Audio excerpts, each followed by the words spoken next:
sa pusod ng kagubatan na isang yaman na bukod tangi mga katutubong manidi lamang ang nakakaalam. Hindi ito ginto.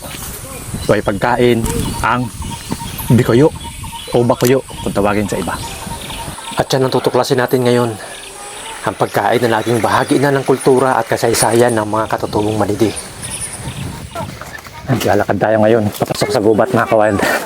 Kasama yung ilang miyembro ng tribong manidi. Kung napansin nyo, walang sopistikadong kagamitang daladala. Tanging itak lamang, basket na lalagyan ng mga bikuyo o buko kung tawagin, o bakuyo sa iba. Iba pa nga ay nakatsinilas lang. Samantalang ang nilalakaran, matutulis na bato, mauugat, mga maraming tinik, pero nakapaalang ang iba. Ang iba naman, tubig lang ang dala. Ganyan kasimple ang tribong manidi. Ito ang buhay nila araw-araw. Simple, tahimik, pero puno ng tapang at kaalaman sa kalikasan. Habang lumalalim kami sa kagubatan, mas lalo kong nararamdaman ay iba talaga ang koneksyon nila sa lugar na ito. Sa bawat hakbang nila, parang sinasabi ng gubat, maligayang pagdating. Kaya sa araw na ito, kasamahan natin sila sa paghahanap ng kayamanan sa gubat. Hindi lang ito basta pagkain, isa itong kwento, isa itong kultura, bahagi ng kanilang pamumuhay.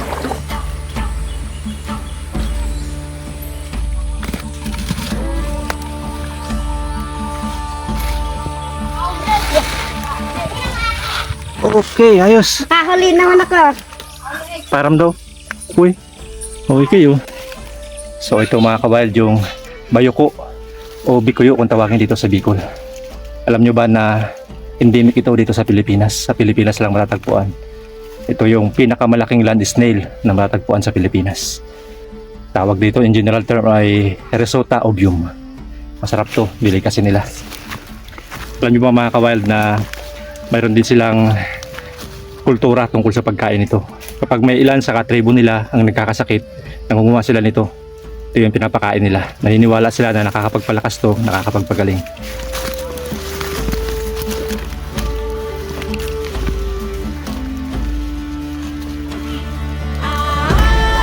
Yun, nakakuha si Ate Evelyn.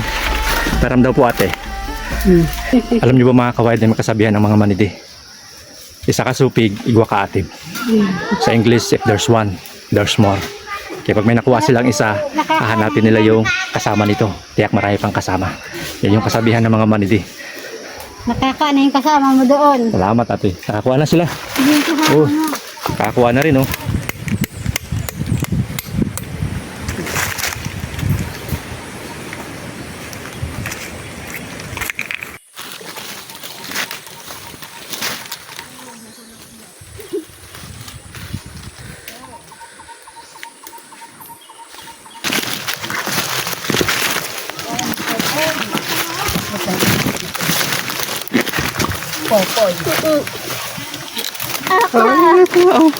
Sige. Dadaanan lang oh. Naka! Okay, katapat nito. Ilayo ayun. Ngayon ba kahagap? Ay, nakuha na si Balot. Pang ilan mo na yan Balot? Isa lang po. Pang una. Marami pa yung kasama. Hanapin natin mga kawild.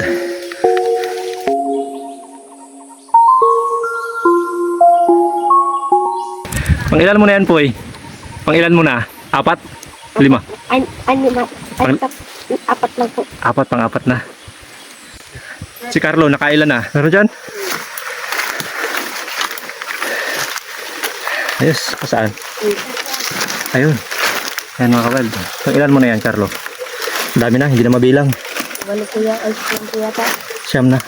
Dami na. Anong madalas na luto nyo dyan Carlo?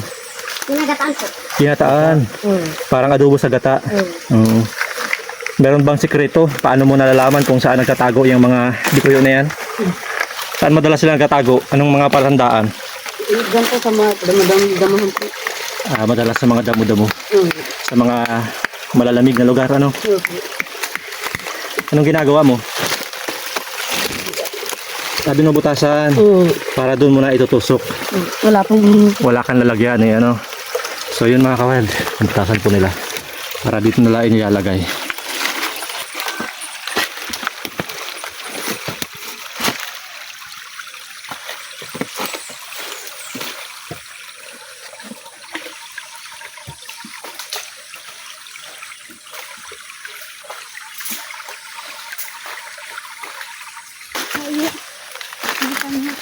Habang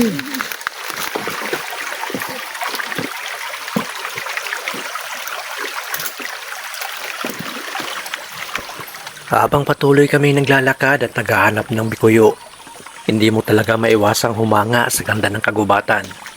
Sa bawat hakbang, parang ibang mundo ang pinapasok namin. Isang mundong binabantayan ng kung ano, katahimikan, kalikasan siguro.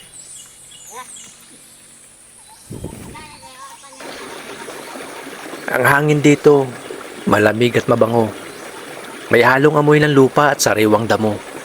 At ang mga puno, parang mga higanting nagbabantay sa bawat nilalang na dumadaan. Parang binabantayan kami. Sa lupa naman, makikita mo ang mga lumot, mga halamang gumagapang, at mga ugat na parang mga ugat din ng mga kwentong matagal nang nakabaon dito. Dito sa gubat, bawat tunog ay buhay. Uni ng ibon, kaluskos ng dahon, at maging sarili naming mga yabag. Sa gitna ng katahimikan, ramdam mo kung bakit mahal na mga manidi ang lugar na ito. Hindi lang ito gubat para sa kanila. Tahanan ito, paaralan, at pinagkukunan ng pang-araw-araw na pagkain. At habang hinahanap namin ang mga bikuyo, para na rin naming hinahanap ang gubat, na inaanyayahan kaming makinig, matuto, at magpasalamat. Kabisado nila itong gubat, pero dapat maging maingat din tayo dito. Maraming bagay dito na handa tayong saktahan kahit wala naman tayong ginagawa. Tingnan mo ito. Aroy, napahawak ako. Ang sakit. Marami ring langatong dito mga kawild sa kagubatan. Mag-ingat po kayo sa mga kilala yung langatong. Naku, papadikit ka lang ng kaunti, napakakati. Inaabot ng 1 linggo ang kati. Matindi itong langatong na ito. Anong tawag nito sa inyo mga kawild? Paki-comment naman po dyan sa baba.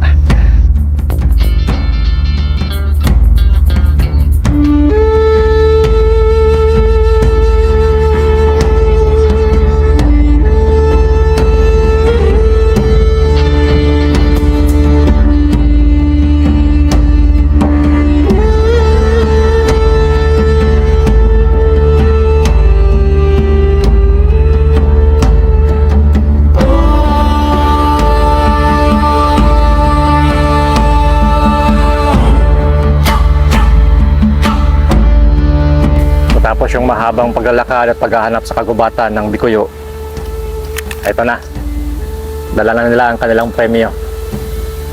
Pero kami naman na sumama lang sa kanila, dala din namin yung aral na natutunan namin sa tribong Manidi. Napahalagahan ang bawat bagay sa kalikasan, na lahat ng bagay ay papel. Malalaking puno, bato, bulaklak, baging, pati mga tinik, may mahalagang papel pala sa kalikasan, sa mundo. Natutunan din namin ang kahalagahan ng pasensya at pagmamasid. Sa simpleng paghahanap, natuto tayong maging maingat at papanuri sa bawat hakbang. At higit sa lahat, nakita namin kung paano ipinapasa ng tradisyon at kultura ang kaalaman mula sa isang henerasyon papunta sa susunod. Sapagkat ang tunay na yaman, hindi lamang sa pagkain, kundi sa respeto sa kalikasan, sa pagtutulungan, at sa pagkakaisa, hindi ba?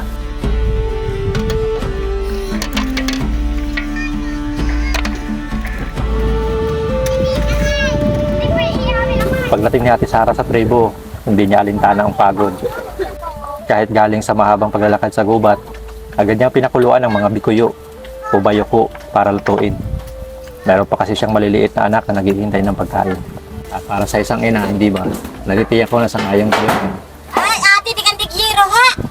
Wala lang mas mahalaga pa kundi ang may maihaing pagkain para sa maliliit na anak. Gaano man kalayo ang pinanggalingan nito. Habang nag-aapoy ang kahoy sa ilalim ng kawali, makikita mo sa galaw ni Ate Sara ang galing at tiyagang minana niya pa sa kanyang mga ninuno. Trivia lang mga kawild, alam nyo ba na ang bikuyo ay hindi lang basta isang uri ng shell? Isa itong uri ng snail na matagal ng bahagi ng pagkain ng mga kapitubo. Mataas ito sa protina. Siyempre kahit mahirap makuha sa gubat, pero matagal na itong bahagi ng kanilang pang-araw-araw na pagkain.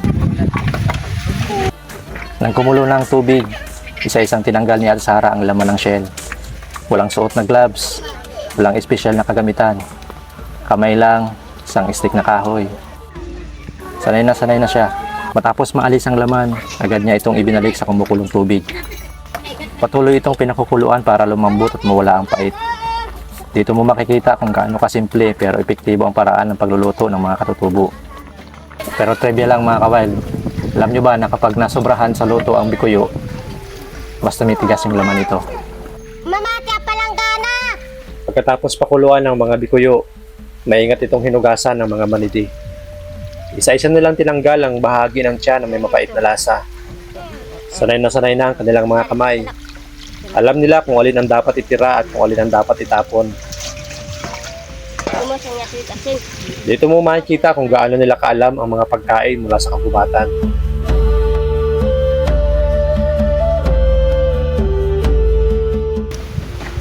Yan mga kawild, oh. Pagkakulo pa lang, pwede mo nang kainin to. Anong parte po ito? Itlog. Ba natin? Ano? Masarap na. Trivia lang mga kawild. Marami yung hindi kumakain ng bayuko o bikuyo dahil napapaitan sila. Kasi nila alam tinatanggal yung dumi sa loob. Katulad dito. Ito yung kinain, ito yung mapait. Kaya marami yung hindi kumakain, hindi nila alam may tinatanggal pa. At ito lang yung parte na kinakain. Ito yung pinakaulo, yung pinakalaman niya, ito yung malinis, ito yung masarap. Ito lang kakainin mo mga kawild.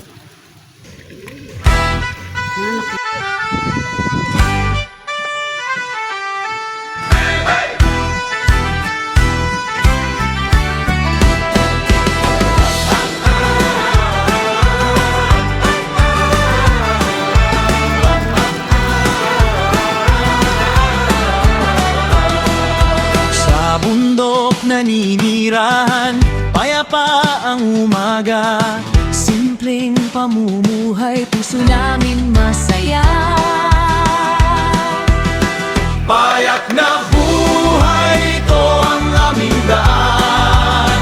Dito sa bundok kami nagkakaisa. Walang kayamanan, pero puno ng lambingan. Buhay ng katutubo, tunay na kayamanan.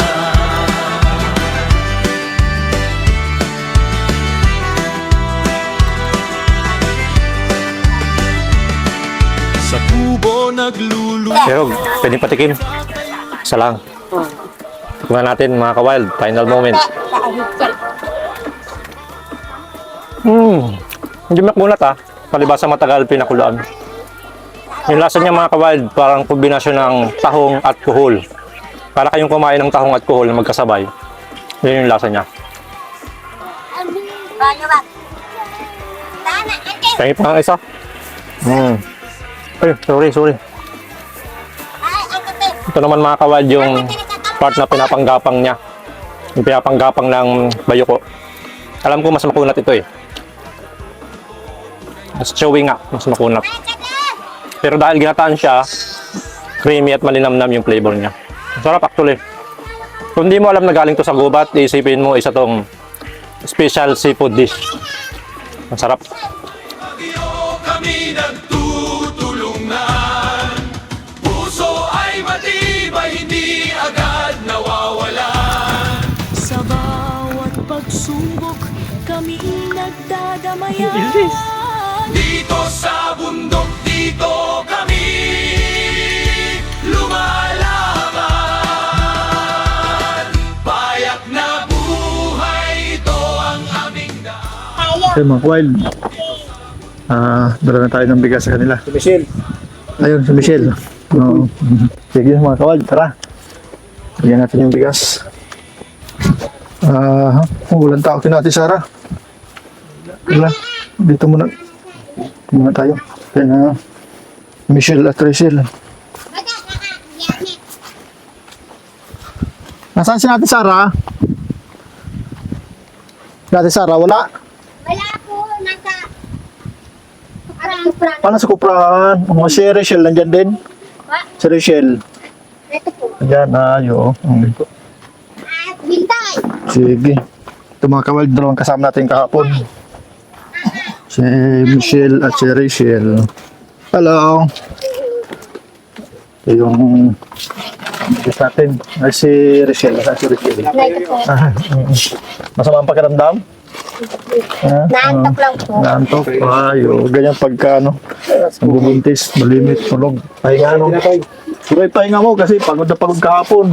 Di namin alam na buntis pala ito. Ay, naku. Ay, siyempre, sa bagay, sanay man sila sa gubat. Na lang siyempre. Si Richelle. Ayos ah. Talaga. Ganda. Mga bata kami kawal, ganyan din ang laro namin. Pahila, pero kami bata ang nakasakay. Bata. Ayos. May dugtong na. Talaga, ang bilis lang ng trabaho. Wala pala si Nati Sara. Nasa kuprahan. Paano nagkakabod? O, tinapay. O, bigyan mo yung mga bata. Tinapay. Ito, lakas ang hangin. May tayo mga kamay. Yung naparating. Kaya medyo mas mga panahon ngayon, malakas ang hangin, may ulan.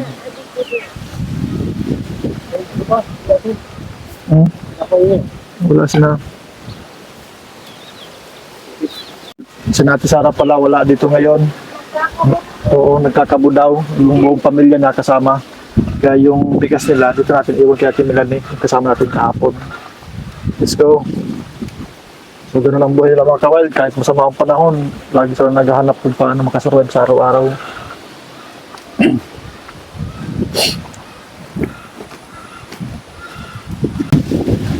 Ate Melanie! Apo! Wala din ha. So, mga kawild, wala din si Ate Melanie. Yung isang kasama natin kahapon, wala din si Ate Sara. Dito na lang natin iwan kina Michelle. Pag uwi nila, dito na lang nila kunin. Michelle! Wala rin pala dyan sina, ano, Ate Melanie. Nasa usmin niya daw.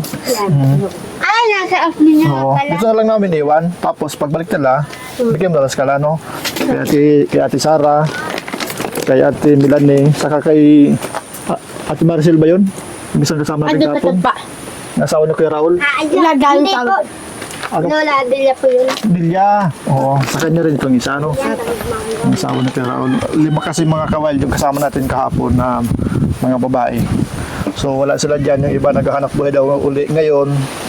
Yung iba nagpunta sa kabilang tribo. Tapos yung iba naman kung saan nagpunta. Dito natin iwan muna lahat yung bigas na nila. Pag uwi nila dyan, dito na lang nila kukunin.